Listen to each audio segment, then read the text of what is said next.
যুক্তরাষ্ট্রের president Donald ট্রাম্পের সাম্প্রতিক মন্তব্য মধ্যপ্রাচ্যের দেশগুলোর কাছে মার্কিন যুক্তরাষ্ট্রের নিরাপত্তা অংশীদার হিসেবে ভাবমূর্তি কমতে পারে বলে সতর্ক করছেন বিশ্লেষকরা। ট্রাম্প বলছে যে আমেরিকা ইরানের খার্ক দ্বীপের শুধু মজা করার জন্য হলেও বোমা মারতে পারে। কিংস কলেজ লন্ডনের যুদ্ধ কৌশল বিষয়ে অতিথি লেকচারার সামির পুরি আল জাজিরাকে বলেছে যে কোনো প্রধান বা সুপার পাওয়ার নিরাপত্তা নিশ্চয়তা দেওয়ার সময় কেবল সামরিক ক্ষমতার বিষয়ই গুরুত্বপূর্ণ নয়, বরং এও দেখা হয় যে এটি একটি দায়িত্বশীল রাষ্ট্র যার সঙ্গে কৌশলগত বিশ্বাস রাখা যায়। তিনি আরও বলেন, ট্রাম্প প্রশাসনের অন্যান্য কর্মকর্তাদের কর্মকাণ্ড গালফ অঞ্চলের দেশগুলোর মনে প্রশ্ন সৃষ্টি করতে পারে যে যুক্তরাষ্ট্র কি দীর্ঘমেয়াদী স্থিতিশীল অংশীদার হতে পারবে কিনা।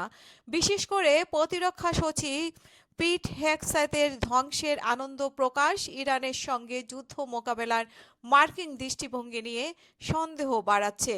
সামির পুরি উল্লেখ করেন যে ইরান ও আরব দেশগুলোর মধ্যে দীর্ঘদিন ধরে রাজনৈতিক দ্বন্দ্ব থাকলেও এই অঞ্চলের স্থিতিশীলতা তীব্র আকাঙ্ক্ষা রয়েছে।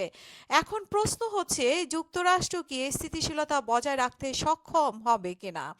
তিনি বলেন যে এই প্রশ্ন সঙ্গত কারণ ইতিমধ্যেই একটা রেডিকাল ইরানি ধর্মনির্ভর সরকারের আরও উত্তেজিত করতে পারে, যারা নিজের ভবিষ্যৎ আত্মত্যাগের দর্শনের যেভাবে বিশ্বাস করে মার্কিন ও ইসরায়েলি হামলার ঘটনাগুলো তাদের জন্য বৈধতা হিসেবে ধরা হচ্ছে।